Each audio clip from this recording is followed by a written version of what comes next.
What's up, everybody? Welcome to Livestream. Welcome, welcome, welcome. Woo! Oh, yeah. Who was it who said? Who is it who said that hits hard? It was No Nickname, No Name. That's fine.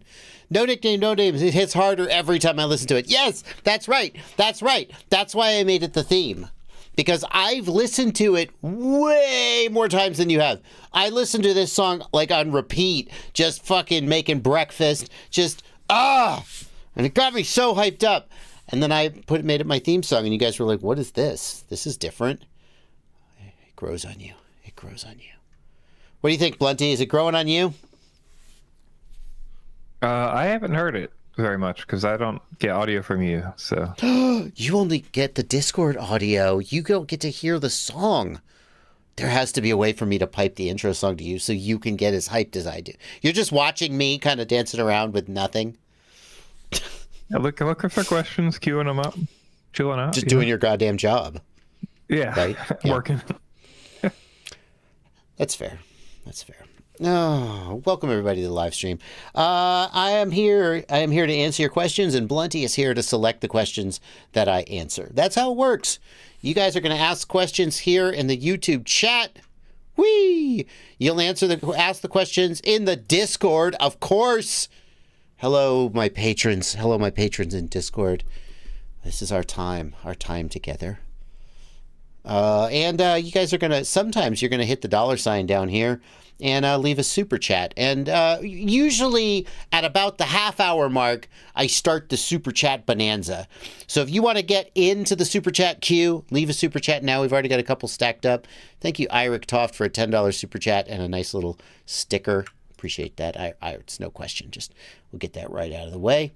We're going to do the super chats in just a little bit, but I always like to start the stream by answering some questions from the plebs. You know, it's only a little bit about who pays the money, you know, and that's what we're going to do. We'll do that for about 2 hours. I apologize that the stream started late. There was a question, and I thought this question would be greatly enhanced if I had my overhead camera. Where's my overhead camera? Where's my overhead camera? There it is. This question would be greatly enhanced if I had my overhead camera. So I got my overhead camera set up. It's not pointed overhead right now. And I went to get a radio. Because the question relates to 4-in-1 modules. And I thought, I'm going to get a 4-in-1 module, and I'm going to have the camera looking down. I'm going to show everybody the menu. And I got the camera all set up, had to go find the HDMI adapter and plug everything in. And that's why the stream was late. And then I went behind me to the drawer where I have all the radios that I own. And I realized I no longer own any radios with a 4-in-1 module. All of my radios are ExpressLRS. Like, I get radios for review or whatever, and of course I always say, yes, send me the ExpressLRS one, because that's what's in all my quads. And I was sure I had like one, and I don't want to keep all the radios forever, so I like it, give them away or sell them to my patrons at usually at what I consider to be a pretty ridiculous discount. But it's like okay. And I don't have any. I no longer own a 4-in-1 module, so this question will have to be answered theoretically because I can't show you the menu. I should buy, I swear I had a 4-in-1, like a little 4-in-1 light module. I'm going to need to buy one just for testing purposes, right? Sheesh.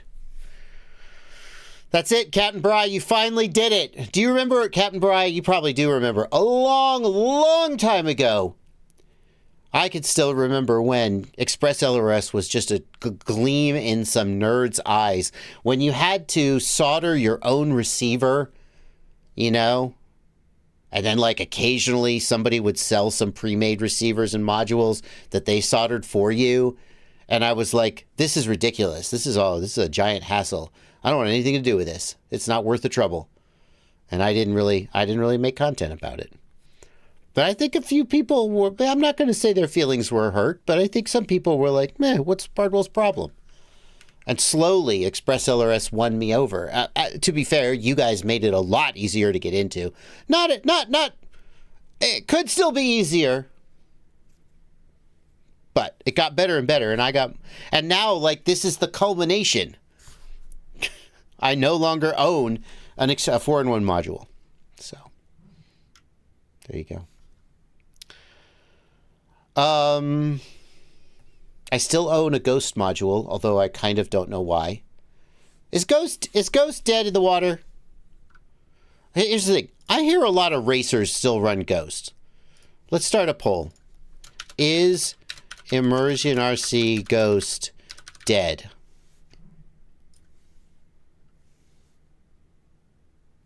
I think my 3D printer's making a sound. Yes, no. That's it. Simple poll. Yes or no. What do you think?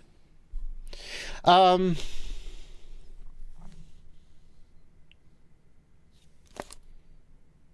a weird sound.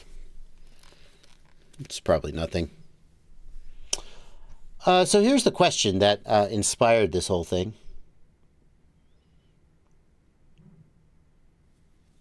What the hell is that noise?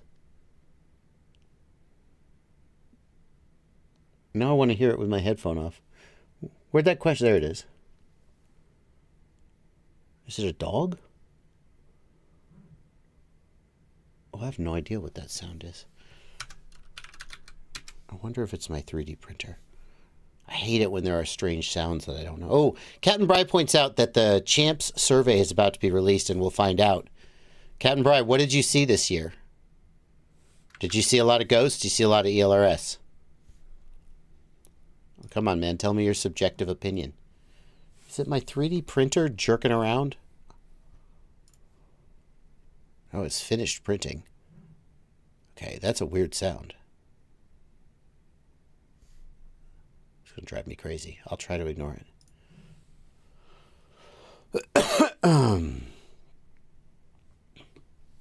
So the question is, does the Radiomaster Pocket CC2500 bind with the FreeSky XM Plus?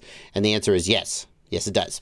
Let's go take a look at the supported protocols list on the website, since we can't look at an actual radio, as I hoped. And FreeSky, so the Radiomaster, or the FreeSky XM Plus. What the fuck? I'm sorry.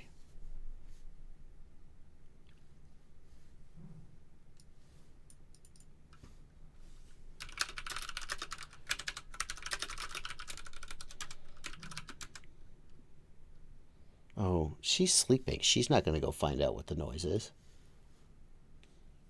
Jesus. Okay, let's try to ignore it. I'm not going to be able to. It's going to drive me crazy. Focus, Bardwell. So the XM Plus is going to have the FreeSky, either FreeSky X or FreeSky X2. The difference between FreeSky X and FreeSky X2 is that FreeSky X is the V1 ACCST, and FreeSky X2 is the V2 ACCST. Yeah, see? D16, oh, you can't see that. D16210. Okay? So when they switched over, and I think currently the XM Plus is shipping with this protocol. So I believe to bind to an XM Plus, you would choose FreeSky X2 as your protocol. And I thought they used to have FreeSky_X, which just automatically picked one or the other. But it seems like not. So, yep, that's what you want. Either FreeSky X or FreeSky_X2. I saw some folks saying that it doesn't bind to certain protocols, and I think that's not true. It doesn't bind to access, but the XM Plus doesn't do access. So that can't be what we're talking about. I'll say two things. Yeah, Blinty. One, I think there's a really old firmware XM Plus that technically does access, but there's no reason you're not going to have that. They released it, but the XM Plus isn't fast enough, and the advice was don't use it. And now I don't think they release it anymore. The other thing is, just to be clear, if you're for some reason binding... Oh, no, sorry. Yep, you're right. The XM Plus is only D16, correct? Correct. It does not do D8. Okay. Boy, it's been so long since I've done FreeSky. Yeah. What does D8? Like the older D8 receivers, but not the XM Plus. Never did. Never will. Okay. The XM, right? Yeah. No, the XM is just the XM Plus with a single antenna. Why do I know that? Oh, Okay.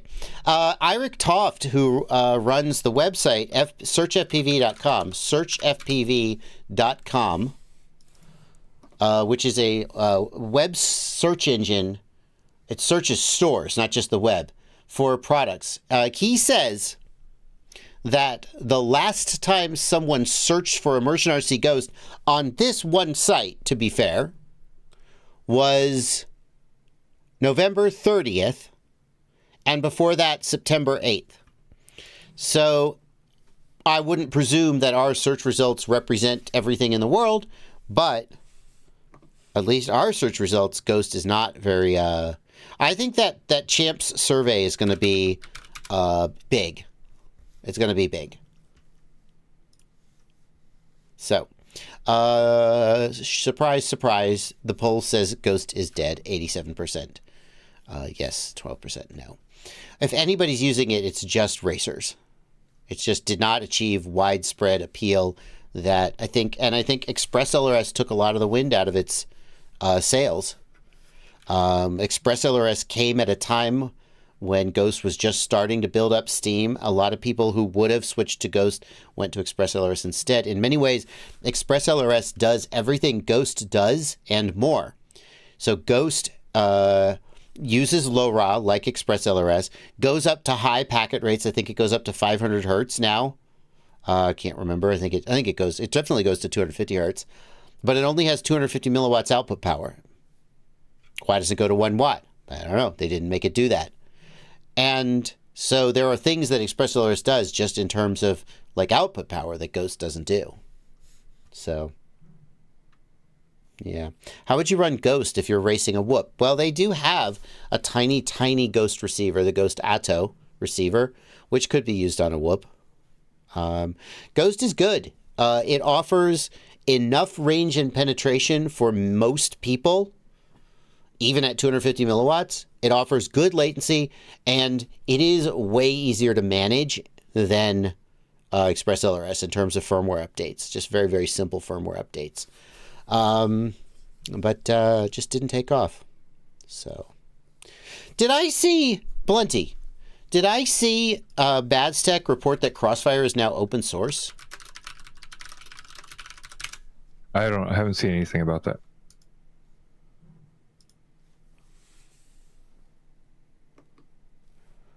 OpenFire, open source long range system for SX12 1272 based systems.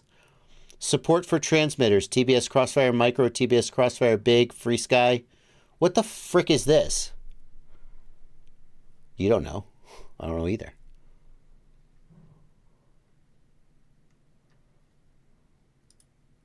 Yeah.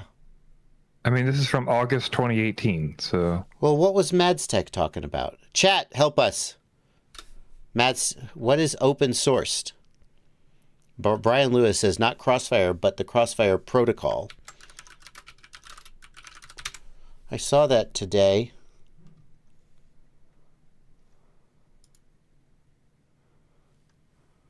Crossfire plus NG. Sounds like the Crossfire protocol has been open sourced, not Crossfire firmware. Okay, that makes sense. Still interesting. Okay. We got a question here from UAV Futures who wants to know if he can get my opinion on a t-shirt. Let me know if I can post it. Didn't want to spam a link. Sure, you can post it. We'll check it out. UAV Futures. Is he a moderator? Can he post a link? He is a moderator. Okay, great. Let's see. Let's see when he posts it. Oh, here we go. All right. What is our opinion of this t-shirt?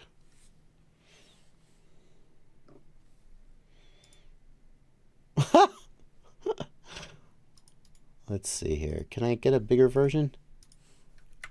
FPV Junkie. Huh. Well, I mean, I'm going to give you my opinion. Okay? My first opinion is that it's really good art.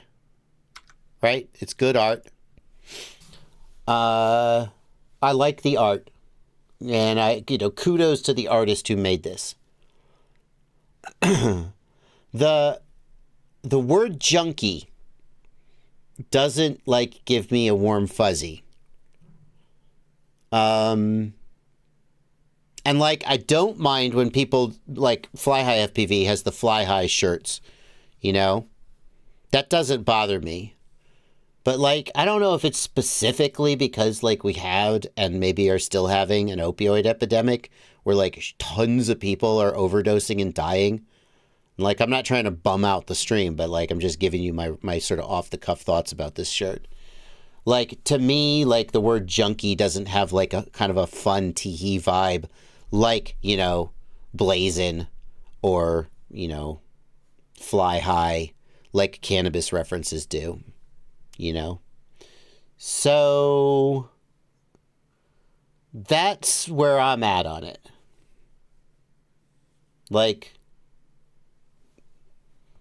That's where I'm at on it. I don't know.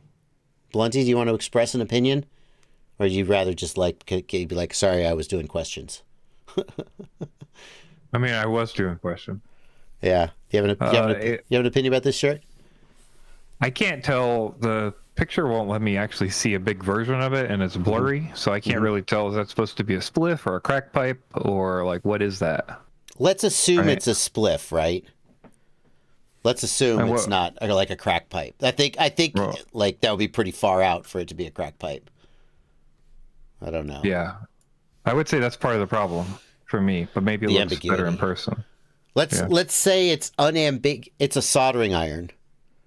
Stu says it's a soldering iron. Right, I understand that part, but you have something in your mouth. Yeah. Is that Stu? That is Stu, apparently. He was fixing a drone holding a soldering iron in his hand. Okay, what's in the mouth? He says it's a soldering iron in his mouth, right? Well, he's got a soldering iron in his hand, right? And he's holding something. Oh, here's the soldering iron. I see it. He's holding something in his mouth that he's soldering. That's a roll of solder. That's a plastic tube of coiled up solder. Guaranteed. I would say the ambiguity is an issue for both reasons. Yeah, I don't know. Okay. So there you go. I think it's iffy. I probably wouldn't wear this shirt. I'm actually I'm not a cannabis user. Just that's not my intoxicant of choice. Nothing against it to anybody who's uses cannabis. But I will wear. Fly High FPV sent me a shirt and I think it's cool and I think the art's cool and I'll pass. I'll pretend to be a cannabis user by wearing paraphernalia shirts in public, but I probably wouldn't wear this. because of the ambiguity, and because for me at least the association with the term junkie is not kind of a positive, fun association. It's like, hi, I've ruined my life by getting addicted to opiates and now I'm a junkie. That's not like, we're not past that yet. It's not fun. Anyway, yeah, I would there say you go. I don't care. I don't care about the junkie part, and I don't care about the picture. But like, we're asking if it goes well on a shirt that we would wear. I think maybe Chad is confusing two things. Like, I don't have any. I would never wear that in a public place, even if I was in a legal state. Right. Because it's just like so much connotation, and I already have a lot of that with my look and attitude. You definitely have a connotation, for sure. Alrighty, well. Heart of America says putting lead solder in your mouth is probably worse than a one-hitter. He doesn't have the solder in his mouth. He has a plastic tube, which inside the plastic tube is a coil of solder. So the solder is not touching his lips for what it's worth. Okay. Also, thank you for $5. Thank you for $5, Heart of America FPV. Thank you, Blinty. All right. There you go. What's the next big thing in FPV going to be? Says Michael Michaels.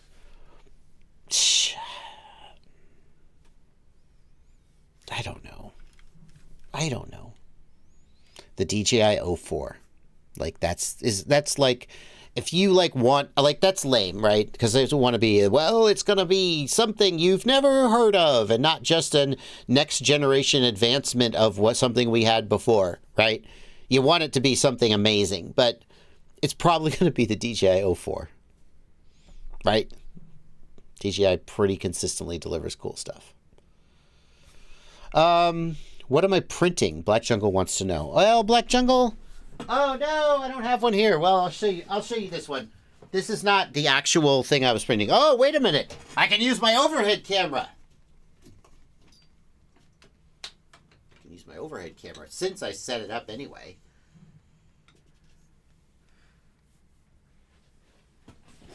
Okay.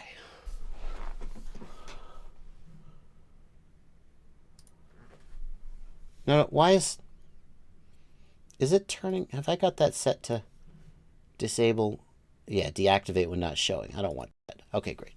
So here's what I am printing.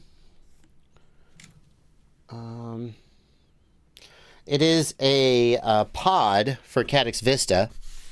The Vista goes in here. A fan mounts up here. A camera goes here, and the antenna goes here, and then it goes on top of a car. And it's a little FPV pod for a car. I actually have it mounted on top of a car, but it's in the other room, and I'm not going to go run and get it. But that's what I am printing, and like they make a version of this with the lid removed, so you can print the lid flat on the print bed, and not have to have a shitload of supports. But I thought I'd try printing this with supports. It actually came out pretty clean. Like the underside, the support interface is a little messed up, but I guess it kind of... But overall, I am so damn impressed with my Bamboo printer. Like, just bonkers. Like, it's like flawless with PLA and PETG. I'm still working on getting TPU dialed in. It's not flawless, it's just like pretty good. But like, it's flawless. And really great. The antenna mount does look a little bit like a spoiler, but this is on a ground vehicle, so it's okay to have a spoiler on a ground vehicle. Yes, son of a... Anyway, that's what I'm printing. And look forward to a video with me driving around a ground vehicle. And putting a pod on a ground vehicle. And I know people have done this before, but now I'm doing it. So it is what it is. It's the Bamboo X1C. Yeah. Avoid the instinct of putting it on the plastic canopy. Well, that's what I did. Just double-sided tape on top of the canopy. It worked pretty well. How are you going to attach it to the frame? You're gonna need a cutout in the canopy, right? That's what you're saying. I don't know. There's other directions to go with it, but this was the first thing I did. It was pretty freaking cool. I also would like to say I'm very proud of myself. I actually spent like an hour before the stream working on some things. I'm very proud of myself And again, this is the kind of thing that people are going to be like, oh, isn't that cute? Because they've done it before. But I actually, so like I made this. Well, I didn't, hang on. Oh, damn it. I have to click on the, there we go. So I made this from 2 separate things, right? This was one thing.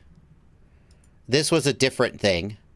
And then I put them together with some primitives, some just like cubes and cylinders to make the Vista fit, because the Vista normally, I put them together. And then this is the fan mount. And this originally didn't have a fan mount. And I like merged it all together, and I'm super proud of myself for like cutting and slicing and chopping this up the way that I did. And just felt like a real 3D printer dude. So, psyched.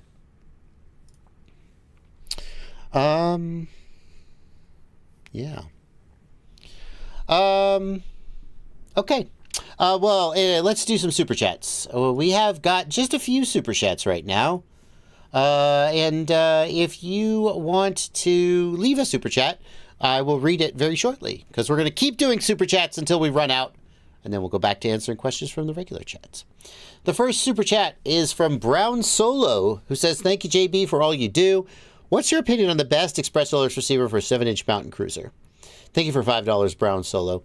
Brown Solo, the first question you got to ask with ExpressLRS is 2.4 gigahertz or 900 megahertz. 900 megahertz is a lower frequency, therefore it is going to get more range and penetration. However, it is not going to have as high a data rate. The 900 megahertz, for reasons that I don't want to go into, because I'm not 100% sure I'll get them right, so I'll just hand wave.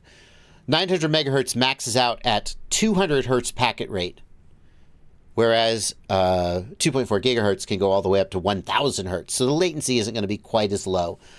But the idea, I think, is that 900 megahertz is for like long-range cruising. And let's face it, 200 hertz packet rate is still pretty freaking good. Like, that's pretty good for low latency.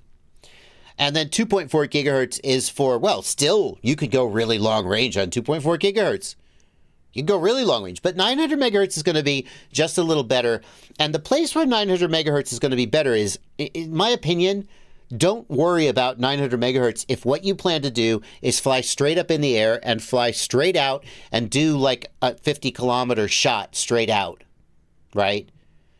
But the place where, because it can do that, it's been demonstrated to do that. It just can do that. It can outfly your video pretty much every time. Where the place where 900 megahertz really comes into play is if you're flying like mountain cruising, where there's a chance that you might fly a little bit behind a mountain, or, you know, you might not have the most perfectly clear line of sight.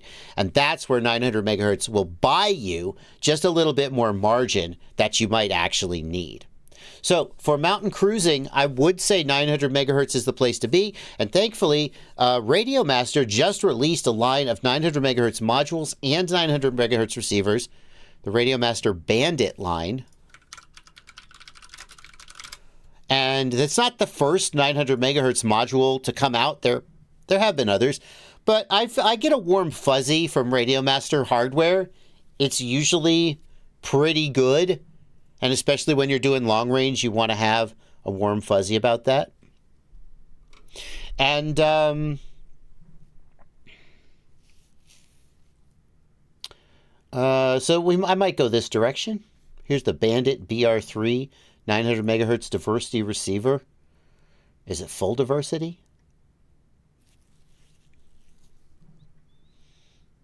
$500 milliwatts of telemetry output. Wow. That's impressive. That's going to get you a long-range telemetry. I can't tell if it's true diversity or antenna diversity. I feel like it's antenna diversity, or they'd say. I guess we could tell by looking at the board, because we would see two of the chips on it. Yeah, no, it's antenna diversity. That's okay. It's not the end of it's not. It'd be nice if it was full diversity, but so it's antenna diversity. It's not the end of the world. So that's what I would do. Although I will tell you, the Emax ELRS 915 megahertz module, goes up to 2 watts. And that's twice as much as the Bandit. And although Emax is not like known for making modules, I have it on good authority from some folks who do a lot of long range flying. I'm not going to tell you who they are because what they're doing isn't legal where they are, like most long range. But I have it on good authority from some nameless folks who do a lot of long range flying that this is a pretty solid module. So I would probably think about the ELRS Link because it goes up to 2 watts and the Radio Master receiver. Yeah. So this freaking noise is still happening. I have to go look.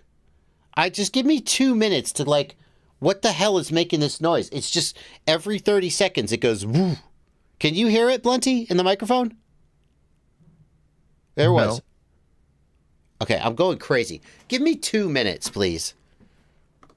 I have to know.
Okay.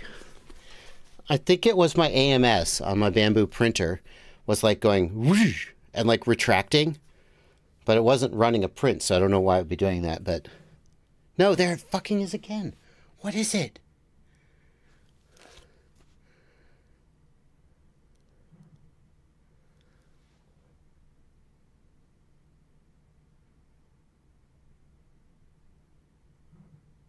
Is this going to be like a telltale heart situation?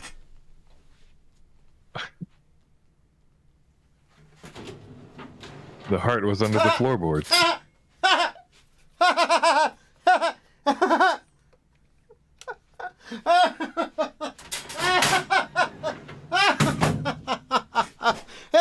It was, I turned on the TX16S trying to see if it was a 4-in-1 before the stream. And it was sitting there in my cabinet, buzzing because it was powered up and idle. And my whole cabinet was like going, whoosh. It's going to drive me crazy. Thank you for bearing with me on that. Let's see if any more super chats came in. Hi, Joshua. Love the vids. I've been looking for a new build, and I'm wondering, what is your opinion on the best motor prop combo for 6S using the Speedy F405 V4? Okay, so the first thing I'll tell you is it doesn't matter what flight controller or ESC you're using. The motor and prop combo is not really going to be related to that. So don't worry about that. The best motor or prop combo for 6S. So that's like asking, what's the best vehicle to drive? So you haven't given enough information. We need more information.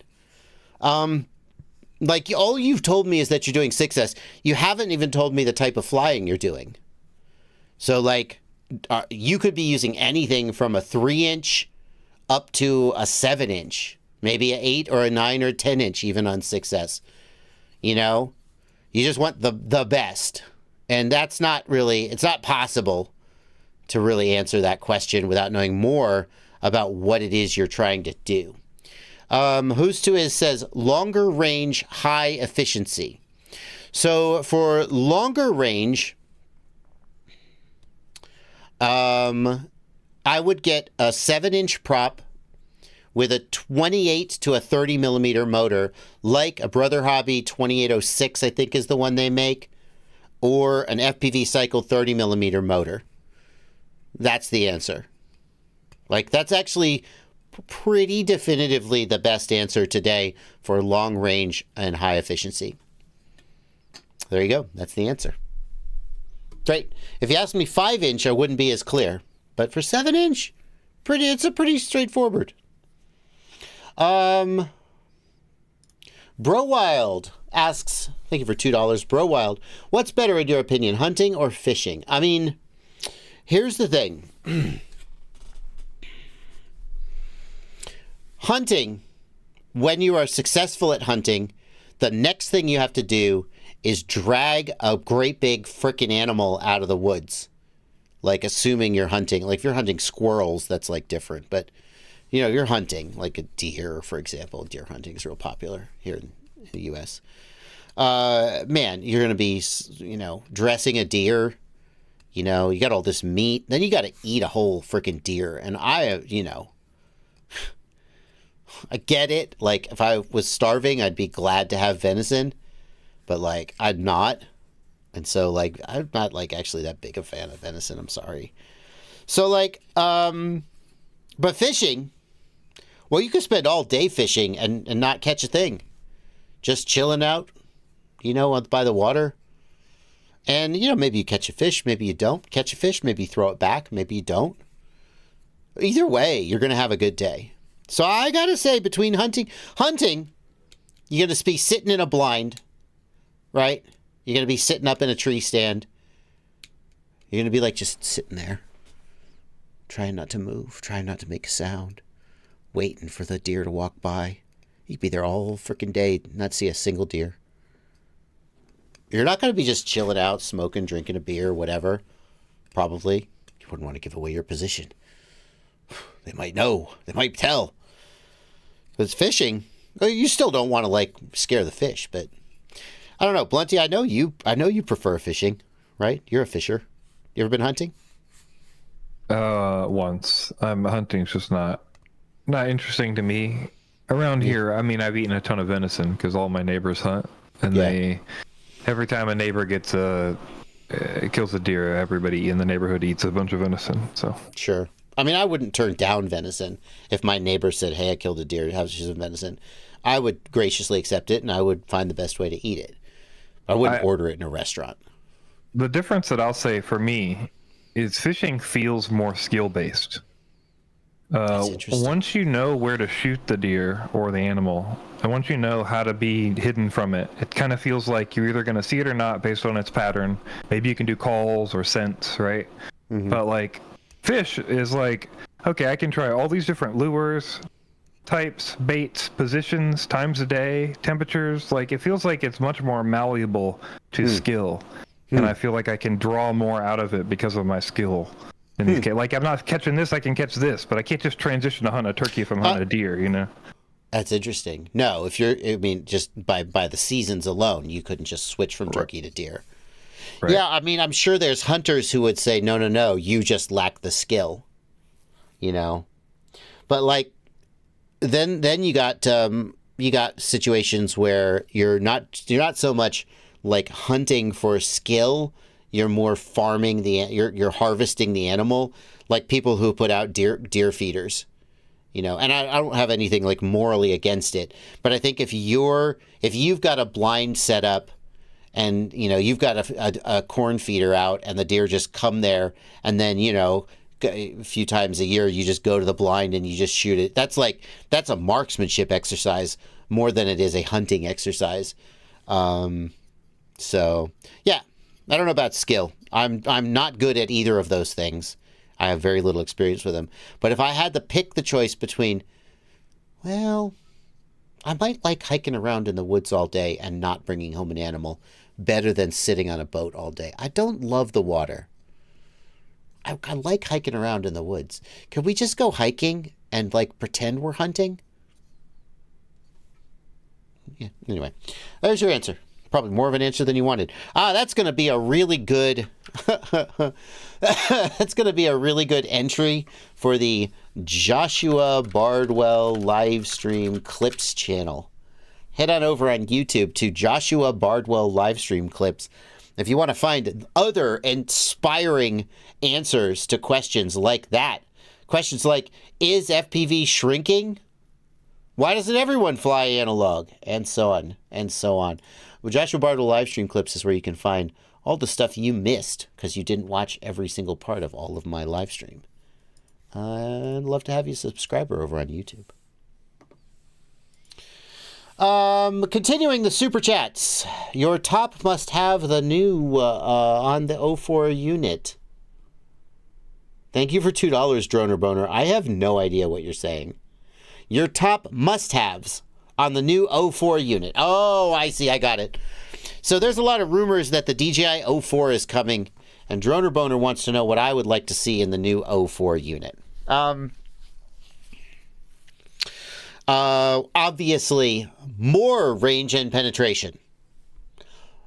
Lower latency, although I don't think we're going to get it, but like if you just want my wish list. Lower latency, like maybe some kind of a racing mode similar to what Walksnail did, where you sacrifice some range and penetration for enhanced latency. Better support for Betaflight OSD and RGPilot OSD and iNav OSD, which currently they support Betaflight pretty well, but not the others very well. I feel like the range and penetration of the O3 is pretty freaking good. So I actually like, obviously you'd always like more, but frankly, I would keep the same range and penetration if you would give me lower latency. It's a shame that the O3 has no aftermarket cameras. I assume the O4 is going to be the same. I don't think they'll go backwards. But like the variety of cameras you can get for the Vista is really nice. RunCam just released a Night Eagle for the RunCam Link, which is the Vista, which is like a really good low light camera. So those are some things I'd like. I don't see like a lot of the things people are asking for, like compatibility with the V2s. Don't hold your freaking breath. Like that would be nice, but don't hold your breath. You know? It'd be real interesting to see what comes up there. Dirty Rex, thank you for a $5 super chat. Is it possible to add auto hover on drones? My dad has been flying my 5-inch for a while, but is having trouble keeping it in the air. Well, yeah, Dirty Rex. The thing is, DJI drones with auto hover have a lot of help. They have GPS, but they have so much more than GPS. They have downward-facing sonar, rangefinder, so they get their altitude perfectly accurate. They have sideways-facing obstacle detection. They have optical flow sensors, so they can see the ground moving beneath them. Betaflight drones just don't have the sensors to do really good stabilization, auto hover. So you would at the very least need a drone with more sensors than Betaflight usually has. If all you want is a drone that will hover in like a 2-meter box or a 3-meter box, then a GPS is all you really need. And Betaflight can't do it, but iNav can do it, and RGPilot can do it. But it's non-trivial to add that to Betaflight because Betaflight is so focused on manual flight. If your dad is having trouble keeping the drone in the air, can I suggest...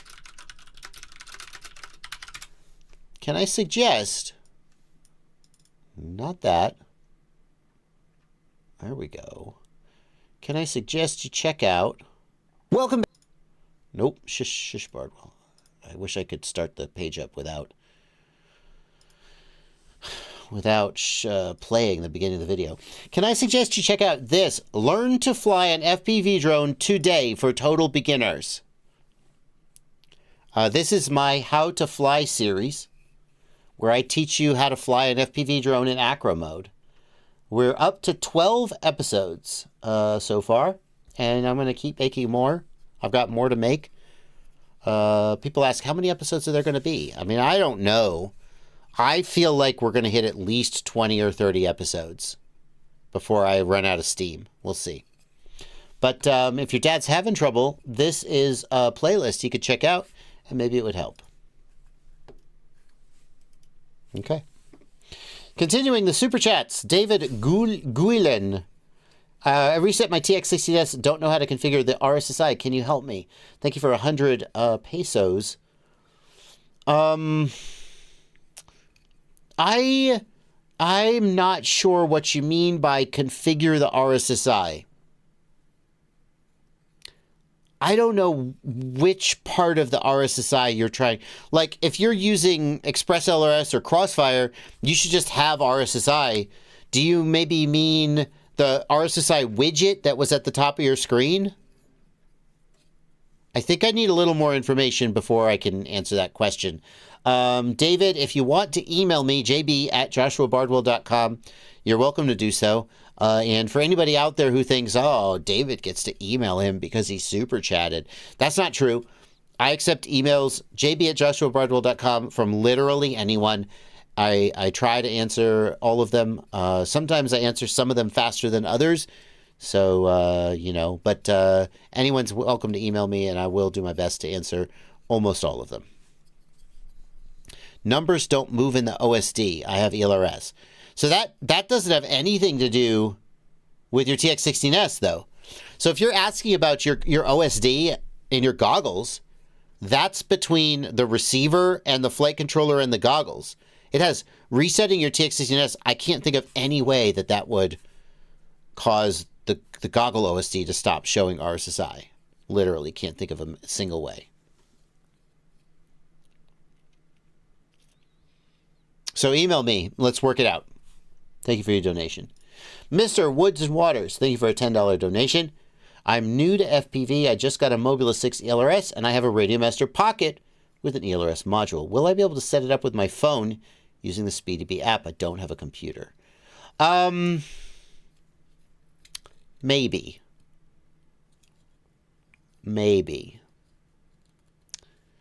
You can bind without using your phone at all. You put the Mobula 6 into bind mode, you put the radio into binding mode, they bind. Both of those... Blunty, I don't even know if you know the answer. What do you think the chances are that the Mob 6 ships with ExpressLRS 3.x on it today? I have 50-50, I would say. Because they have a happy model version of 4.3 with... yeah, but with V3 built-in, but I don't know if they send it with that or not. Exactly. Like, I would say it's better than 50-50 odds that they never actually switched to shipping with 4.3 on it. That they're still shipping with the old version with ExpressLRS 2.x, and they're leaving it up to the customer to upgrade, even though it's been a year since that situation should have resolved itself. So I'm sorry to say you may not be able to bind. The SpeedyBee app is capable of flashing an ExpressLRS. Oh, no. But you need to flash the flight controller. Not... Okay, no. So try to bind them. Do the little 3-plug thing. 1, 2, 3 plugs to put the... wait. F, the 3-plug thing doesn't work with an SPI-based receiver. Damn, I keep trying to tell you the answer is good, but it's not. Can you flash from the Betaflight Android app? No, not unless you have the SpeedyBee Wi-Fi adapter. It can flash. The SpeedyBee Wi-Fi adapter, like the V2 or whatever, the yellow one that has Wi-Fi, can flash. I think this is not a great situation for you, not having a computer. Yeah, so just to be clear, if the thing you'll want to try, in case it came with the right version, is attempting to go with Betaflight on Android, go into the Mob 6 ELRS and set up the SPI. Well, it should already be set up, right? But it needs a binding phrase. Does the SpeedyBee app let you put a binding phrase in? Could he just hit bind button in the SpeedyBee app? I'm not sure what it supports, but either that or the Betaflight Android app should support you to be able to do that. So, in the SpeedyBee app, go to the receiver tab. If you're very lucky, there will be a bind button there. Hit the bind button. In your Radiomaster Pocket, go to the ExpressLRS Lewis script, activate binding. If they bind, yay, good for you. You should know that Radiomaster ships their radios set to the F1000 data rate, packet rate, which in my opinion is stupid, because SPI receivers don't support 1000 hertz. So you will also need to change the packet rate down. I would suggest changing it down to 50 hertz. If you're able to get it to bind, then there's a chance that you could do the rest of the work. But if it has shipped with ExpressLRS 2.x on it, which I think there's a fair chance it has, then you're out of luck and you can't update it very easily without a computer. Giordil, you can flash via the SpeedyBee app only if you have the Wi-Fi based adapter. Your phone can't flash a Betaflight just by plugging USB into the phone.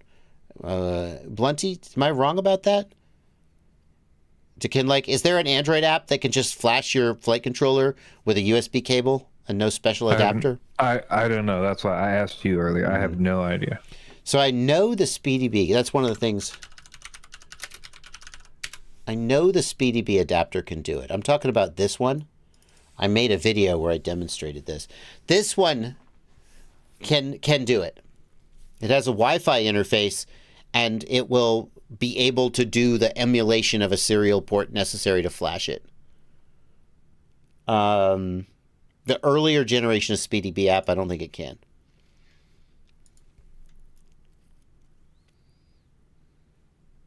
And I don't think you can flash just with a USB plug. Yeah, we know the adapter can do it. We've mentioned that a few times over the past 5-10 minutes here. But yeah, we're trying to confirm that you can't do it unless you have the adapter, which seems to be the case. Okay. It might be beneficial for you to, I understand that saying, well, why don't you just go buy a computer? Okay, but here's the thing. You bought a drone. The drone was $200, $250, $300. You bought a charger. The charger was $50. You bought a battery. The battery was $20. Oh, if you're going to be in this hobby, you will invest a few $1,000s over the next few years. Maybe $200 or $250 of that should be a cheap, shitty laptop, or maybe even a half-decent used laptop. It doesn't need to be a high-performance gaming laptop to be able to run Betaflight and flash ExpressLRS, but having a Windows laptop will make your life so much easier in so many ways. And given what you're going to spend on everything else in this hobby, no matter how sort of tight your money is, instead of buying the next drone you buy, maybe you should buy a budget laptop. So, I stay away from, Jordil says you can get a $100 Windows PC that'll get the job done. Be careful. I've shopped for cheap Windows PCs before, for my kid or something. They sell Windows PCs for $100 and they have 8 gig of RAM and 256 gig of hard drive space. And literally it's just not enough resources to even run Windows. It's almost unethical for them to sell them. So be careful. Make sure you get something that will run and isn't just the absolute bare bargain basement. But you should consider getting a computer. A Windows computer specifically, because some of the programs you'll want don't run on Mac. Sorry. You did order the adapter. Yeah, okay. The adapter will get you some of the way there. Bilbo, thank you for a $5 super chat. Continuing the super chat run until we run out of super chats and go back to the regular ones. Goggles X, Betaflight OSD always shows 0 for RSSI and LQ. Other things are correctly shown. Any idea where the problem could be? Yeah, I have a great idea where the problem could be. I feel like we answered this question last week, but, for a super chat, I'll answer it again. I'm easy. You never know. Here in the receiver tab, make sure that RSSI ADC is off, and make sure that RSSI channel is disabled. At that point, if your receiver supports those things, Like ExpressLRS, Crossfire, and Ghost do support those things. FreeSky does not. If your receiver supports those things, they should be working. That's the short and sweet answer, and it really is the answer. Steve Carroll wants to know, have you done anything with drone swarms? Thank you for a $10 super chat, Steve Carroll. Steve, I actually I got an invitation once to go to Dollywood, which is about an hour and a half from my house, and get a behind the scenes on a drone show. Unfortunately, it was a holiday weekend. Of course it was. And unfortunately, it was such short notice I wasn't able to go. But I was mighty tempted. I would love to do a behind the scenes of a drone show, to the point where I'll even throw it out there. If anybody out there is within, say, a couple hours, maybe 4 hours of Knoxville, and has a company that does drone shows, like, I kind of don't just want to show up the day you're doing a show and sort of watch you run the show. I'd love to, like, see the stuff behind the scenes, see what it's like when it's all packed away, when it's in the truck, how you take it out of the truck, how you set it on the ground, see the computer that runs it, and really be able to show people, like, the behind the scenes of how a drone show works. If anybody out there has a drone show company and is within, I don't know, let's just say in the United States, although the further you are from Knoxville, the less likely we are to actually make this happen. But reach out to me, contact me, and maybe we'll put something together. Don Dupuis. Thank you for a $10 super chat. Don, setting up my Walksnail avatar, getting a message on my screen, standby mode, low power. The quad binds but does not arm. Any thoughts? Okay, Don, so standby mode, low power means that the flight controller does not think that the quad is armed. Good news, you told me the quad doesn't arm, so everybody agrees. Everybody agrees that the quad isn't armed. When the quad arms, the goggles should go out of standby mode. And what they're trying to do there is they're trying not to overheat. There's like, as soon as you're ready to fly, we'll go to full power, and then we'll be flying so we won't overheat. But while we're sitting here on the ground, we're going to go to low power mode, and we're going to try not to overheat. So why doesn't the quad arm? That's the question. You should like check that the receiver is working in the Betaflight receiver tab. Check that your aux modes, your arming mode, like check that the switch makes your arming mode activate. And then check if there are any arming status codes in the setup tab. That's sort of the 3 steps when the quad sort of doesn't arm. Number 1, is the receiver getting through to the flight controller? If not, you got to sort that out. Okay, the receiver's getting through. Number 2, does the switch make an aux channel move? And is the aux mode set up so that the quad thinks you're trying to tell it to arm? That's number 2. And then number 3, is there some condition that's preventing arming? That would be in the setup tab. If turtle mode was the problem, El Chingon, that's a good guess, but the quad would still go out of low power mode if turtle mode is activated because it would still be armed.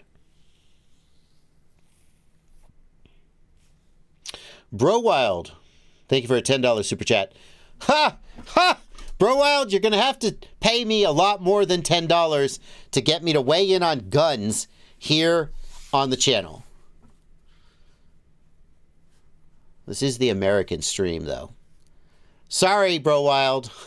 I appreciate your donation, but if you want me to spout off on such a hot button topic that is not in any way like you want me to spout off on an FPV related topic, I probably would be like, oh, okay, I guess that's my wheelhouse. This is not even in my wheelhouse. There is literally no reason for me to weigh in, and I don't feel like it. I'm not saying I never would. On a different night, when I had like 2 more bourbons, I might. But tonight's not that night, and $10 is nowhere near enough money. So thank you for your donation, and that'll be that. Parkour guy, thank you, Blunty. You thought I was going to go? You thought I was going to take that bait, didn't you, Blunty? You were worried. I know. I was thinking about stopping you if you did. Yeah. No. Parkour guy said, thank you for a $2 super chat. If I have 0802 motors, could you use them on a 65 millimeter? Yeah, for sure. Isn't 08, like 0702 is like a little more popular these days. Some people like the smaller motors. 0802 is a fine for a 65 millimeter. That's like the canonical size for a 65 millimeter. You can totally do that. So. Morton Upshot says, should I buy a Glock 43 or a Springfield Hellcat? Morton, I don't know the Springfield Hellcat specifically, but I will say I have never been a fan of the ergonomics on a Glock. I know that there's all these like scientific reasons why they're better, but when I hold a Glock and shoot a Glock, I don't like how it feels in my hand. It isn't comfortable, and it's got like that. The corners are a little too sharp, and it's just. But I love the ergonomics on the Springfield. Like the Springfield XD has fantastic ergonomics. Oh no, I didn't take the bait.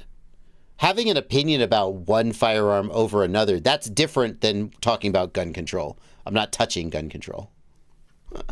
That's it for the Super Chats. We're caught up, and it's time to go back to the regular chat. I feel like that's a controversial opinion because everybody loves Glocks. Glock. And Glocks are good guns. They just have to be because so many people like them. I just don't like. I guess I'm just different. I'm a unique individual who doesn't run with the herd.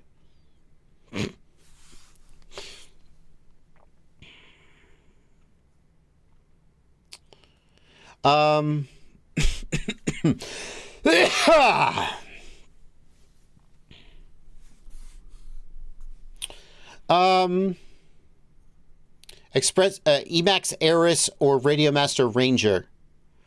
The Ranger is very good, but the ELRS seems to have almost everything the Ranger has and an extra watt of output power, so the ELRS is very compelling. So, yeah. I bought an ELRS Ranger, an Emax ELRS module for my video about the Radiomaster Bandit, which is in editing now. And I accidentally bought the 2.4 gigahertz one. I got it, and I was like, what's this antenna? I ordered the wrong one. Oops. There you go. Okay. Here's a question from Half-Baked, who asks, I have HD0 goggles and HD0 whoops. I got the Freestyle V2 in my cart. Should I stick to whoops only for HD? I have DJI Vista /03.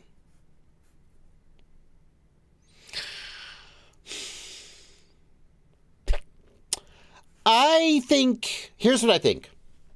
I think you should buy the Freestyle. I think you should put the Freestyle in a 5-inch with the 90 FPS camera and try a 5-inch with all that 90 FPS goodness and see how much you like it. And then fly an O3 and see if you like it better. But since you already own the HD0 goggles and since you already have a ton of experience flying HD0 on your micros, before you taste the O3, you should fly the Freestyle with the 90 FPS camera and really lock in how you feel about it. And then fly the O3. That's what I would recommend you do. And the worst case scenario is you go, oh, I like the O3 better. And then you sell the Freestyle to somebody else and you lost a little bit of money. But, you know, you're in the hobby of FPV, so you're used to wasting money. But there's a chance you'll really like it. So.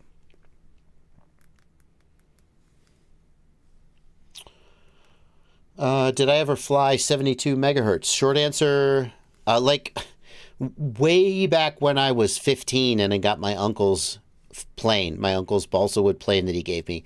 I've told this story before. My very first airplane when I was 14 was like a gasser. I assume it was on 72 megahertz. But that was a long time ago.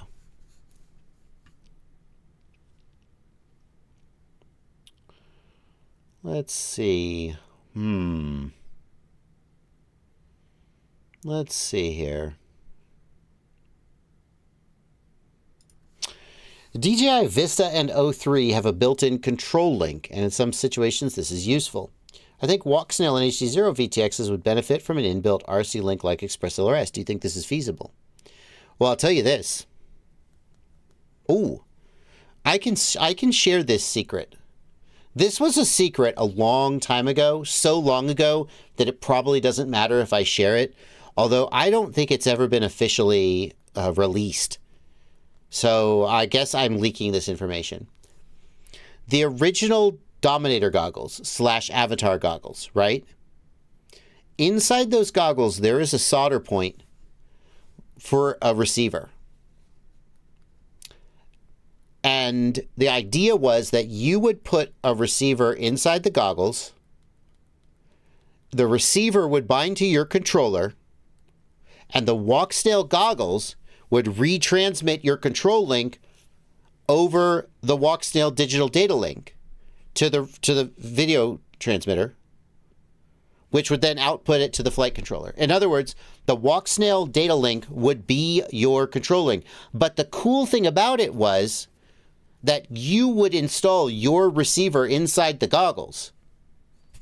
So you could use it with different control links. Like probably not every control link, but you could use it with ExpressLRS, you could use it with Crossfire, etc. That pad is in the goggles. Way back when the goggles first existed, I was looking at the inside of the goggles and I was like, what's this? And Drew was like, oh, yes, that's a potential for future development. Don't tell anyone about it. And I held that secret for this long. I think it's probably okay. Seems like Walksnail never developed that feature, so it's a good thing I didn't mention it. Otherwise, you guys would be like, Walksnail, you promised you would do this thing, and then you lied. But they had the idea that they might do it, and they put the hardware in there, and the hardware is still there, just the software doesn't support it. It's clever, but like, what does it save you? What it really saves you is the receiver on the quad. That's it. What is this? It doesn't save you much. Just you don't have to install a receiver on a quad. Saves you $15 and not very much space and one antenna. But potentially, like, there's a lot of benefit to having your control link and your video link be distinct. Because, like, your video can drop out, but you still have control, and that's kind of a big deal. So I'm not sure I, like, would, like, actually take advantage of that if such a thing did exist.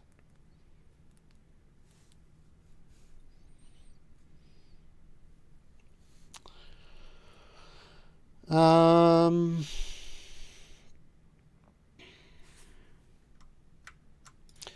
Dupuis says, you just talked about Radio Master shipping radios with 1,000 hertz. Need to turn it down to 50 hertz for small SPI. Hertz, not megahertz, Don. Where do we make that change? In the ExpressLRS Lewis script on the radio, you long press the sys key, which brings up the tools menu. Then you hit enter on the ExpressLRS Lewis script. It opens up the ExpressLRS Lewis script. Literally, like, the first thing you see at the top of the screen is the packet rate, and that's where you change it.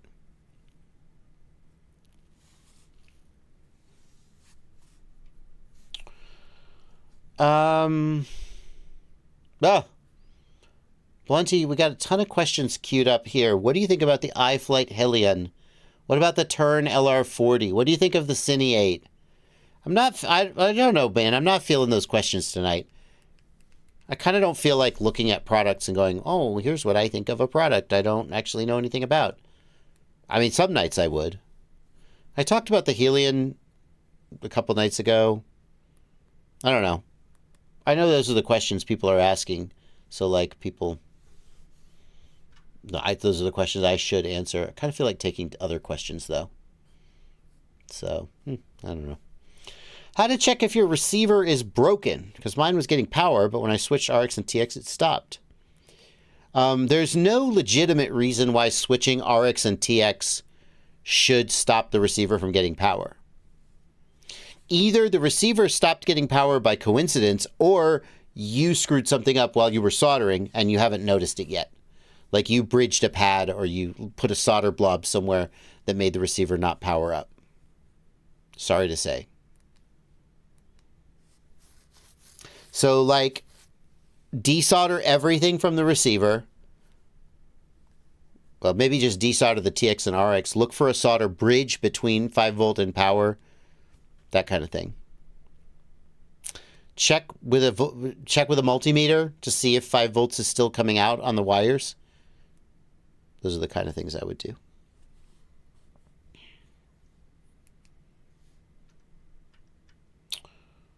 Brian Lewis asks, any idea if others beside Fox Zero are going to start making HD0 boards? Emax made their box goggles. Yeah. It doesn't seem to be a lot of momentum that direction does there. I don't know any like rumors that direction. There certainly doesn't seem to be a lot of momentum that direction. Yeah.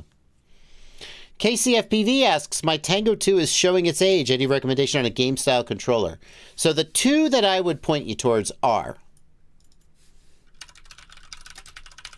if you decide you want to get into the Radiomaster ecosystem, the Radiomaster Zorro is somewhat similar to the Tango in terms of its ergonomics.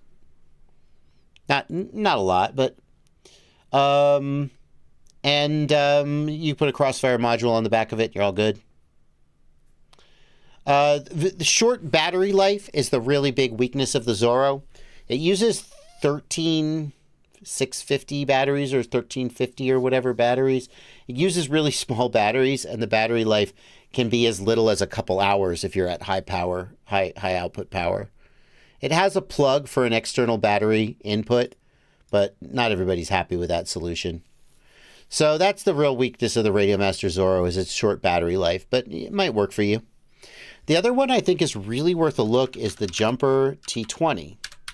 And it actually more closely approximates the ergonomics of the Tango. The Jumper T20, don't do that. Don't do that. Don't ever start playing music when I open a web page. Never do that. Never. Never do that. That's so uncalled for. Sorry. The ergonomics of the T20, like in terms of, it's similar to the Tango in that it's kind of wide and flat. You have full-sized gimbals. You have the same tiny screen that you're used to, and you have a shitload more buttons and switches and stuff. The T20 is really impressive. The build quality from Jumper is not going to be on par with Crossfire or with TBS or Radiomaster. Like, and I say that because I've opened them up, and like the Radiomaster switches, the wires coming off the switch are like nicely epoxied to kind of keep them from breaking, and the Jumper ones are just kind of soldered, and the solder's maybe a little not quite that great. So the build quality is not going to be what you might want, but this is a really unique slot in terms of its capabilities and its ergonomics that I think are going to appeal to a lot of people, and specifically people coming from the Tango I think are going to find this radio appealing. In addition, you can, where is it? I don't know if there's anything about this. You can, wait a minute. Is my T20 a 4-in-1? Oh, I might have the 4-in-1 module. I might own a 4-in-1 radio after all. Yay. You can actually put Crossfire inside the radio. I don't see the video for that. They have a mod where you put a Crossfire, you decase a Crossfire module and put it inside the radio, which coming from the Tango is going to really appeal. So that's the direction I would steer you. Xscape on the Discord asked, why do so many people ask questions instead of Googling search for an answer? I find it faster to get an answer, especially with so many vids around. I don't know, man. You know, a lot of times you just want that human connection. You know, recently I was just chatting somebody up on my own Discord server. Like, over on my Discord server in the, where is it? The Surface RC channel. Oh, great. People have replied. See, over on the Surface RC channel, I was just chatting somebody up, talking about ESCs on this car, and some, you know, like I was like, what does this do? What does this wire do? And he was like, oh, here, I looked up the spec sheet, and it's a output for a high-powered servo. And I could have looked that up too, but like, you just want to talk to a person, you know? You just want to talk to a person. So, yeah. You just want to talk to a person. You want a human connection, right? That I think is the answer. A lot of people would say, oh, it's laziness. I don't think it's laziness. I mean, maybe it's laziness. That's a little bit laziness. Like sometimes when I abuse my position as a content creator to just go ask somebody a question when I could research it. Captain Bry knows what I'm talking about. I asked Captain Bry almost any question about ExpressLRS, and he graciously answers them. When most of them I could probably find on the ExpressLRS webpage, but I just can't be bothered. So sometimes it's laziness, but I think a lot of times you just want a human connection. Anyway.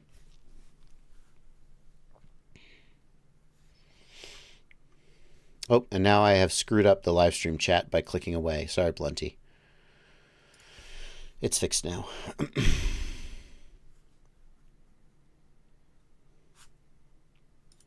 Do you have any interest in cinelifters? What are the possibilities of seeing some cinelifter reviews and content in the future? You never know, but I've never been that attracted to cinelifters. Like, cinelifters carry cinema cameras for cinema people. I'm not a cinema person, and I don't have a cinema camera, and I don't do cinema flying. So, like, there's one type of content I make where I'm an expert and I'm telling you things from the perspective of an expert. Okay. Well, that's clearly not where I'm at with cinelifters. There's another type of content that I make where I'm doing something fun that I'm bad at and you're coming along for the ride. And like, you know, I built a Beast class quad, a 13-inch Beast class quad just for fun. It was fun. But it was like $1,500. That's a lot of money. So I don't know. I don't know about that. How would I review a cinelifter? Would I just fly it around my backyard and be like, yes, it was pretty good? That's not a good review of a cinelifter. You need to take it out and do some cinema stuff. You need to put like a Z-cam on it or a Komodo and like get some footage and then grade the footage and like, and by the time you're done, you've spent $2,000 on the cinelifter and $5,000 on the camera, and you post the video, and then what? Like 50 people watch it because not that many people fly cinelifters. So I don't know. My rule of thumb is if I think it's fun and I want to do it, then I don't care if it gets views. I'll just do it. But, you know, cinelifters are expensive and they're workhorses. I don't know if they're like fun. That's my perspective today, anyway.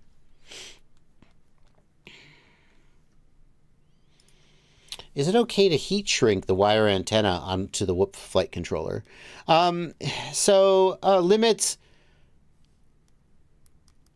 What are you gaining by heat shrinking that antenna? What are you doing for yourself? I'm not really sure I understand.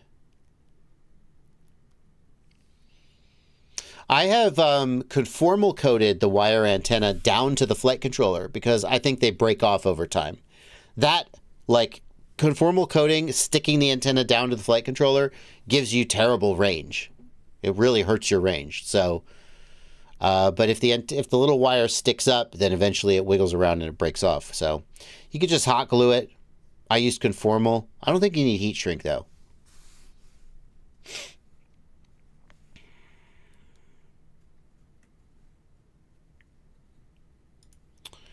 Here's a question from No Nickname No Name. What spare parts and how much of it do you personally accept to be the absolute minimum for a single freestyle quad? My actual advice, and this goes back to when I was flying with Rotor Riot. There was a period of about a year where I was doing quad camp several times a year. We did like 4 quad camps a year. We would go and we would take a week around quad camp to shoot videos. We'd shoot 4 or 5 videos. And I showed up and I needed to have flying quads because that's like what I'm there for, you know? You're a roofer and you show up without a freaking, roofing nailer. You're not there to do your job. You can't do your job. If you're a quadcopter pilot, you show up without a quadcopter to fly, you're not doing your job. And I didn't bring any spares. Oh, but it's a trick. It's a trick phrase.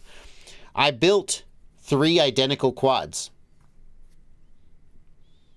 Because that way, when my quad broke and we're in the middle of a shoot, I don't have to fix it with a spare. I just put it away and I take out the next quad and I keep flying. And then back at the Airbnb at night, I would take the parts off the one quad and put them on the other quad or something like that. So what I would recommend you do is don't buy spare parts, build more quads. And then you have a spare quad that can keep you in the air. And then when you're ready to do your repairs, you also have spare parts that you take off the one quad and you put on the other quad. If I was going to carry spares, I would say 1 flight controller, 1 ESC, 2 motors, 1 camera, 1 frame, 1 video transmitter. Although if the video transmitter is like the Caddx Vista, DJI video transmitters are so freaking bulletproof, they're almost unbreakable. I would feel comfortable going to a shoot without a spare DJI video transmitter. It would probably be fine. I might have a spare antenna, and I might have a spare camera or camera lens, because you do smash the camera.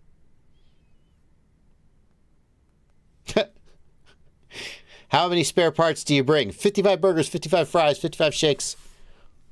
Whatever. That's what I felt like I was doing.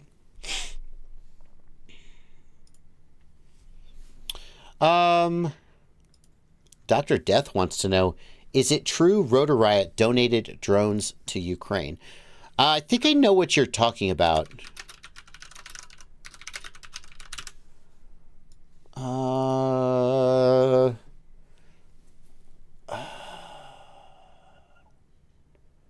Chad Capper on CNN. Oh my God, I shouldn't show this. This is, I don't want to get, I don't want to get CNN to copy strike me. If you type in Rotor Riot Ukraine drones, it comes right up. I'm not going to play a Fox Business clip on my live stream and potentially get copy struck by Fox Business. I don't want to do that. Let's see if we can find global drone companies saving lives in Ukraine. Here's Chad Capper holding a Rotor Riot drone, brand manager for Red Cat Holdings, Inc., which a wholly owned subsidiary, nothing sexier than a wholly owned subsidiary, is it? Holding an FPV hobby drone he brought with him to Poland and donated to Ukrainian forces. Well, there you go. So Red Cat owns Rotor Riot. Chad Capper of Red Cat donated Rotor Riot drones to Ukrainian forces. They provided 10 to a hobby group supporting the country's military. That's cute. That's adorable. Like, they clearly got a press release out of it. Yeah, fucking exactly. Like, I don't know how to put this. I'll put it this way. I watch a commentator named Perun. You may have heard me talk about him on the channel before, and he does analysis. He is a military logistics and military economist, and he makes content, and all his stuff is based on publicly sourced information, but it's pretty trackable and usually pretty reliable. He says that Ukraine is going through 15,000 drones a month, if I remember the number he quoted correctly. All accounts are they're going through thousands of drones a month, and I mean like they're consuming them. See what I mean? I don't mean just they're ordering them and putting them in warehouses. Like they're going through artillery shells. They're going through FPV drones. Obviously, this happened in 2022. Oh God, that wasn't even that long ago. So Chad Capper of Red Cat took 10 drones to Poland and donated them to an NGO. Good for you. You get full credit for that. But that's like a drop in the frickin' bucket. That didn't cost Red Cat anything. It didn't help in any meaningful way. It helped 10 drones worth, so it helped some. But, like, don't act like, whoa, here I am with my drone. Notice the Rotor Riot logo? I'm in Poland, helping Ukraine. Aren't we cool? And as you said, Blunty, they got their press release. And here's what I got to say about that. Red Cat, someone from Red Cat is right now thinking, hey, Bardwell, if you felt this way, why didn't you just call me up? You have my number. Yeah, but here I am on a live stream. I didn't feel this way until someone asked me this question. Now I feel this way and it's a live stream and I'm just going to get it out. Sorry. You need to donate a lot more fucking drones before you get to frickin' poke your head up and go, give me a press release. Look how much I've done. You need to donate a lot more fucking drones. Because 10 drones is nothing. It's nothing to you. And it's essentially nothing to them. Although it's slightly more than nothing. And I can think of a whole lot of people who are giving a whole lot more, who are not getting a press release, who are not making money off of the goodwill that they hope to garner. They are doing it because they believe in the cause or for whatever reason, but they're doing it quietly. And so for you to give 10 drones and then release a press release all over the world, look what we did. Give me a break. Just to be clear, that was also halfway through last year that happened. So. Okay. I just want to contextualize, like, you know, I don't even know that Red Cat is able to do something like that right now because of the situation the company is in. But who knows? Who knows? Yeah. Like if Red Cat had donated one drone to Ukraine and never released a press release and just said, yeah, here's what we did, I'd be like, cool, good. Then, you know, you did something nice. You supported something you believed in. Good for you. But, like, to see this press release, like, you know, why was there a press release? You know why there was a press release. Because this was a marketing stunt. Because I shouldn't say you don't give a shit, because maybe you do give a shit. But, like, if you give a shit and then you do a press release to make a marketing stunt about it, then I feel like... Anyway. Especially when all you gave was 10 drones. Okay. Enough about that. Yes, apparently it's true. Well, I will say this. Rotor Riot didn't donate drones to Ukraine. Red Cat donated drones from Rotor Riot to Ukraine. And if that distinction matters to you, like, I don't know if Drew, the president of Rotor Riot, would have made the same decision or not. But it seems like it all happened above his head, if that matters to you. All right, and now, Blunty, the entire chat has descended into madness, hasn't it? Oh, yes? That's halfway there, yeah. Halfway into madness. Okay, guys. There you go. We will now move on. Let's move on, shall we? Let's move on. I was actually just curious about the answer. I wasn't sure about the answers. That's why I took the question. And this is going to be a great live stream. Oh my God, Blunty, you're gonna, like, don't cop out. Don't wuss out and not put that on the live stream clips channel, like, because I'm, like, shitting on Red Cat and calling them out, and, like, I said it. So I'm more concerned about getting demonetized because of the topic. Nah, I've done that. I've done worse than that. I did that interview with that guy.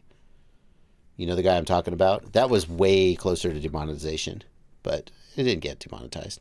We're not. Yeah, I think it's all right. Anyway. Crazy Bee F4 FR Lite AIO. How would I test if I fried the VTX? Does that have a built-in VTX? Is that what I'm guessing?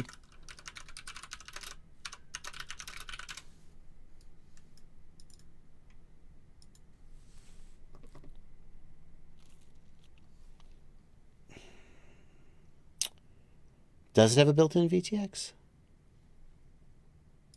Video in. Does it have video out? Does it have a second antenna? That's one antenna. Free Sky SPI. There's two antennas there, right? Yeah, built-in 5.8G VTX. Where's the second? Is this the second antenna here? Yeah, built-in VTX. So, yeah. So if it's got a built-in VTX, it doesn't really have any indicators that the VTX is alive. You could test with a power meter. But you may not have one. Smart audio device not ready could just mean that you changed the ports config. And so you might try reloading the factory config. That's what I would do. My guess is that you just changed the ports config somehow, and it's not the VTX. Even if the VTX was fried, it still would probably respond to smart audio. It just wouldn't output any power. So my guess is that you changed the config somehow, and hopefully reloading the factory config will fix it. We got is that a $2 super chat from Bro Wild, who wants to know my favorite movie. Bro Wild is asking the personal questions today. For a long time, my favorite movie was Fight Club. It was Fight Club not because, a lot of people watch Fight Club and they think that it's a movie that glorifies violence, and then they feel like they're entranced at the idea of going into a basement and beating the shit out of each other, and being that way. And that wasn't why Fight Club was my favorite movie. It was my favorite movie because of the subtle way first of all, it's just an amazingly crafted movie. David Fincher at the height of his craft. It's a really good movie. Brad Pitt, Ed Norton, Helena Bonham Carter, amazing performances. Meatloaf. It's a great movie. But I really liked that the message was actually the opposite of what so many people thought it was when they watched it. It was that that nihilism is destructive and pointless, and Tyler Durden was not the good guy. He was not the hero, and he was not meant to be seen as that way, to looked up to. And I really enjoyed how they told that message without, in a way that so many people seem to have misunderstood. But I think I outgrew that. I think that was my favorite movie when I was a little bit younger. And I think later my favorite movie became Darren Aronofsky's The Fountain with Hugh Jackman. And I can't remember the actress's name. Unfortunately, I can't remember her name. The Fountain, I think, is a movie about confronting your own mortality. And that theme became more relevant to me than, whether you should go into a basement and beat the shit out of other people for fun as I got a little older. And I think probably if I had to pick, what's your favorite movie, I would say The Fountain. Although I don't spend a lot of time thinking about my favorite movie.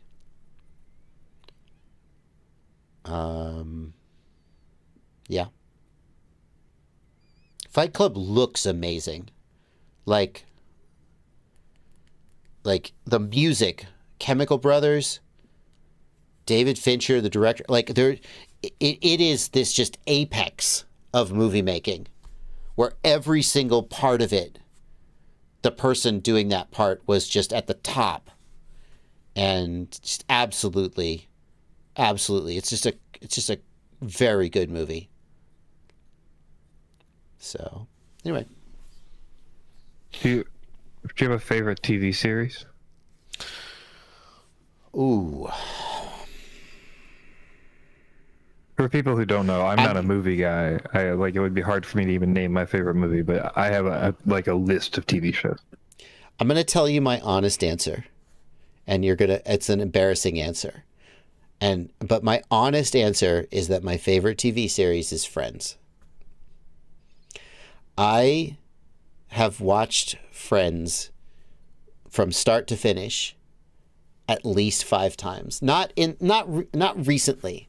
I say that as if like I need to make an apology for it. But there was a time when me and my wife together, we watched Friends, and it was just really comforting just to kind of sit down and watch Friends.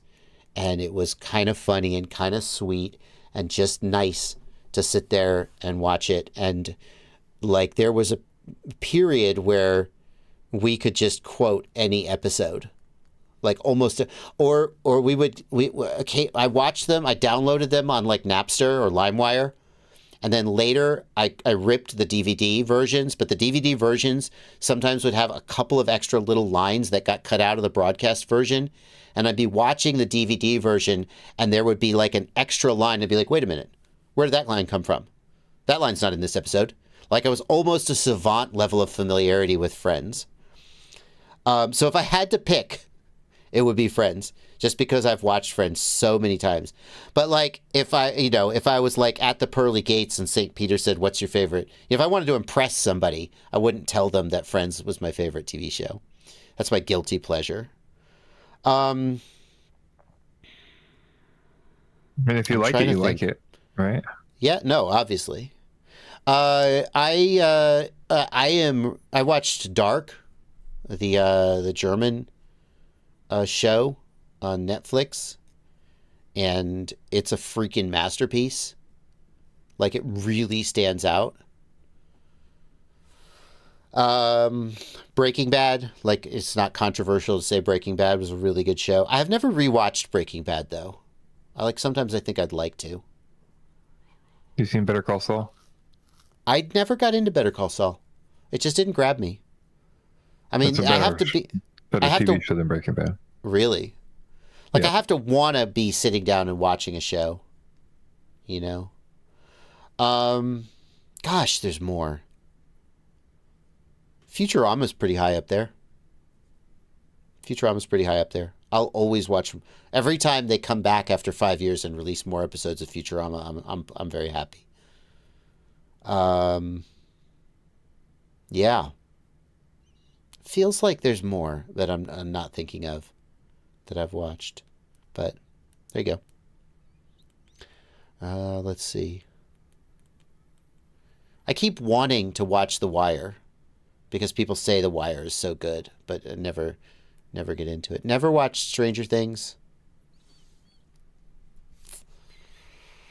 For The me, Office. The Office. Yeah, go ahead. Severance. Have you seen Severance? Severance is that's the one about the people who go to work.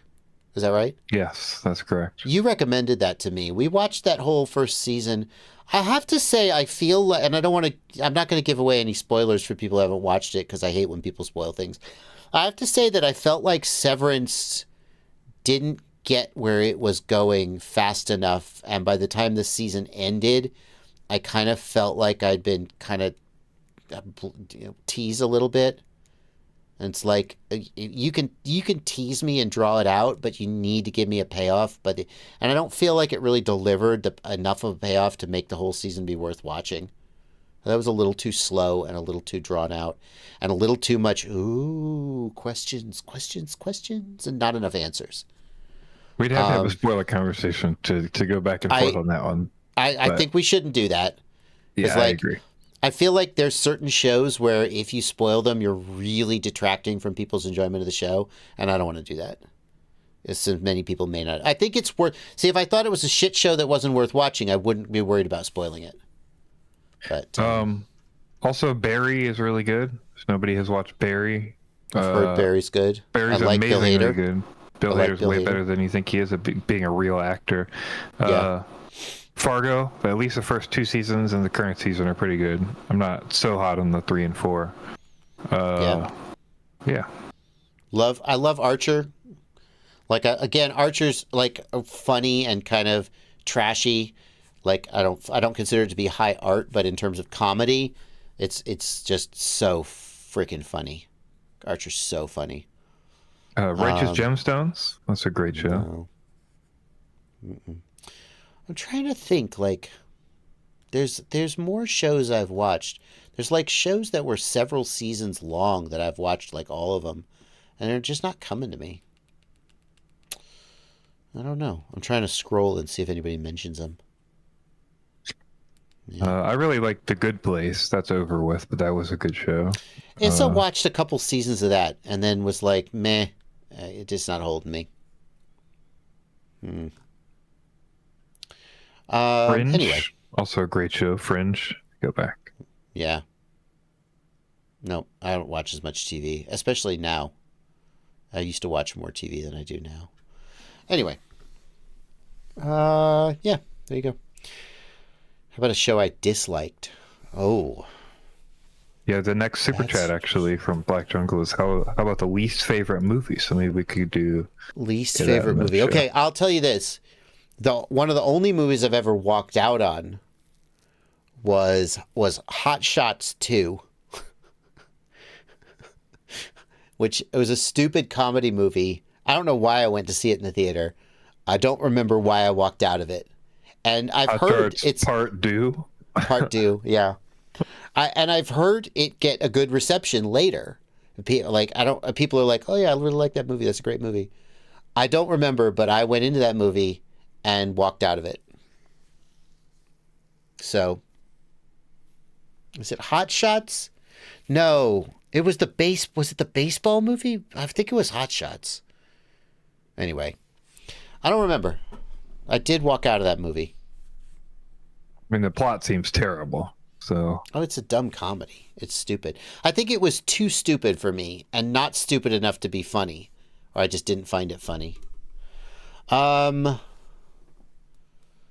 Least favorite show. Man, I don't know. I'm trying to think if there's a show that like I was just... You know what? I'll tell you this. I keep trying to watch Always Sunny in Philadelphia. If you want to know about a least favorite show. Now, hang on. Don't come at me. Always Sunny in Philadelphia. I see the clips, and the clips are hilarious, and I want to be in on the joke.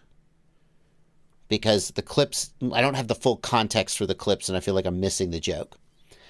And so 3 times now, I have sat down and tried to start watching Always Sunny in Philadelphia. And they are such unlikable people. And here's the thing. I watched Seinfeld, and I really enjoyed Seinfeld. And my wife says, I can't watch Seinfeld. They are such horrible people. I don't want to spend 25 minutes watching them be horrible. It's not enjoyable. And I find them, yes, they're horrible people. That's the point, but they're funny. And so I feel like that's the argument someone would make about Always Sunny. But I just find the people in Always Sunny so unlikable that I can't get through to the other side of enjoying their comedy. Yeah, that's 100% the thing with Always Sunny is you're almost always siding with everyone but the people who run the bar. Yes. And then, like, you watch them get their comeuppance, right? Except the people in Always Sunny often don't get their comeuppance. Like, sometimes they do. I think I acknowledge that Always Sunny is God tier television, as Joltex said. I acknowledge that it's my problem that I can't latch onto it, but I cannot latch onto it, and I've tried. So, okay. All right, I'm still trying to think of like a bad show that I noped out on. I mean, like for me, like we could say like Young Sheldon or something, right? Like, oh, that even doesn't even get on my radar, though. You know. Yeah, sure. I didn't even like watch that. Anyway, I'm watching Sense8 now. My wife loves Sense8. She's watched it like 3 times. So now she's like, I was like, let's watch it together. So I'm watching Sense8. There you go. Curb Your Enthusiasm I like. in small doses. I can watch like 2 or 3 episodes of Curb Your Enthusiasm in a row before I'm just exhausted and anxious from watching the episodes. But Curb Your Enthusiasm is the right level of horrible people doing horrible things and then weird things happening, and it's funny. I haven't tried it since it came back. Yeah. But the original Curb I really liked, but once it came back, I tried like 1 episode, and it felt like they were all too in on it, and it all felt like it was too produced, and that may have gone away again, but it just was like almost too hard to watch. So I really like Curb though. Yeah, I like Curb. It's like the frickin' episode, one of the last episodes I watched was the episode where he steals the shoes from the Holocaust Museum, and then the shoes turn out to be the shoes of the woman he's dating relative or something, and he takes the shoes off and she sees her relative's name written on the inside of the shoes, and I'm like, this is so horrible, and yet it's so ridiculous that it doesn't like ping my actual anxiety. It's so surreal, right? Whereas Always Sunny is not surreal enough. That's what it is. Always Sunny is horrible people doing horrible things, but it's not far enough over the line that it crosses over and I can suspend disbelief and enjoy it. Anyway. Studio Ghibli, sure. Spirited Away, one of my favorite movies for sure, Spirited Away. I think there's an amazing message in Spirited Away that I will not dive into right now because this has gone on probably long enough. Let's take a couple more questions before we wrap up. That was fun. Thank you. Thank you for asking that question, Bro Wild. Sorry, Bro Wild, we're not doing it again. Thank you for $2. My favorite suit is no suit. I don't own a suit, and I hope I never do. Ever again. Benjamin Schroeder, thank you for a $10 super chat. On my SpeedyBee build, I added GPS. It shows my location in the SpeedyBee app. It still says 3D fix false. Betaflight doesn't show the GPS is active. If Betaflight doesn't, why would SpeedyBee... Is the SpeedyBee app getting your location from your phone? Surely not. If the Betaflight configurator doesn't show the GPS lit up yellow, then that's the first problem you have to solve. Yeah, okay? Also, real quick, the 1010 configurator changed. So now, if you have a GPS attached, it will either be red when it has no fix or yellow when it has a fix up on the icons. Yep. Yeah. So you gotta get the GPS to turn yellow. The number one problem there is like the baud rate is not right, or the port is wrong, or the TX and RX lines are flipped. So yeah, you can email Benjamin Schroeder if you want to dive into that in person. C. Joe says, "Do you have an EDC knife? If so, what is it?" Well, I wouldn't say I carry it every day, but I do have an EDC knife. It is an SOG Terminus XR. It cost me $60 in a knife store near me. It's not fancy. It's not special. It's definitely not expensive, but it is a knife. And I do carry it sometimes. And you can go like this. Yeah, so that's fun. I just can't bring myself to spend, $200, $300, $500 on a knife when I don't carry it every day, because I don't leave the house every day, and there's a fair chance I'll lose it somewhere. So that's the right price for me. You a knife guy, Blunty? No. No.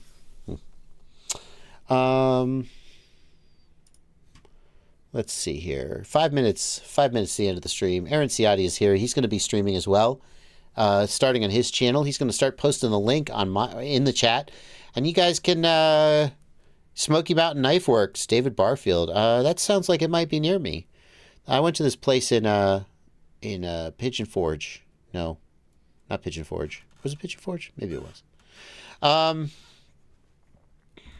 Aaron Ciotti is going to be posting the link to his stream, and you guys can head on over there if you want to keep the action going.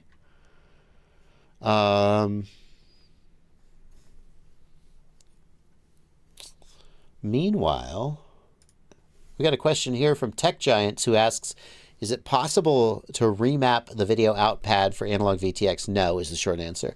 Video out pad is hardwired to the OSD chip. You cannot remap it.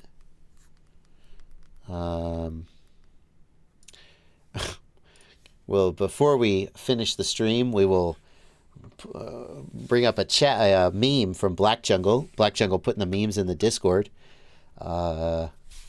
Definitely way too accurate. Thank you for that. Way too accurate. Will AT32 take off this next year, asks Bitterroot FPV. AT32 is fully supported in Betaflight 4.5 and Configurator 1010, so I don't see why not. It saves money and it doesn't really have any downsides as far as I can tell. Sevierville, thank you, David Barfield. Sevierville is where it is. Yes, that's probably where I bought this knife.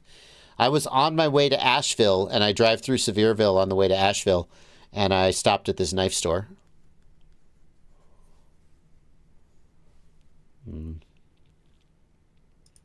Eric Toft wants to know, if installing a pit switch and a 5-volt BEC on the same circuit, does it make any difference if you put the BEC or the switch first in the circuit?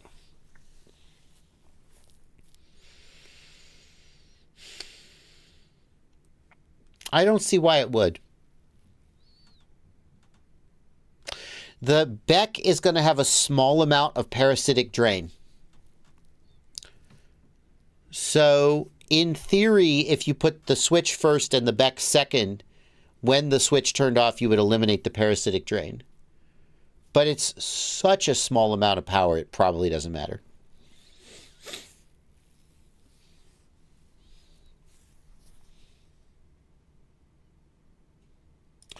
Why haven't EdgeTX Companion added the pocket? Just takes time. Just takes time to get these things added. Have they added the boxer yet? I don't even know if they've added the boxer.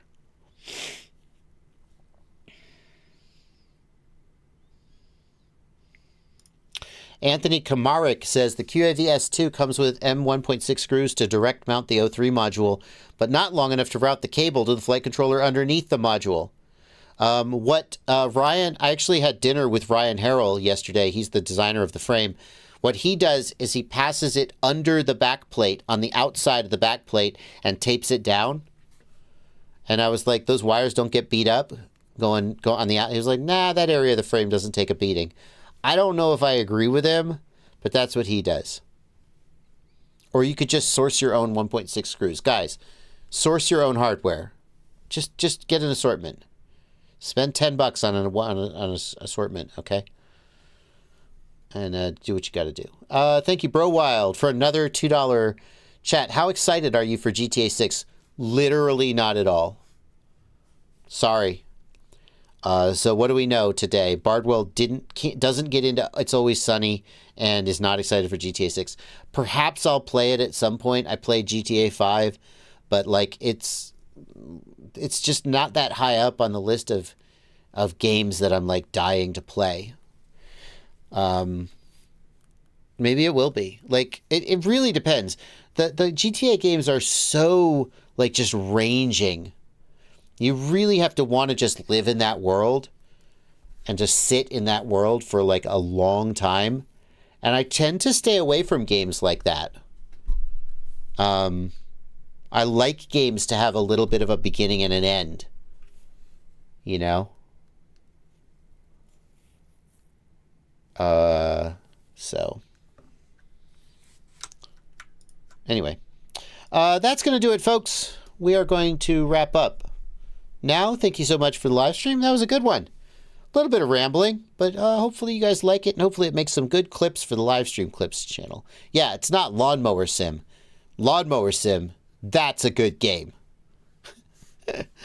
Alrighty, guys. Have a great stream, Ciati, and I'll see you guys in the next one. Bye, everybody.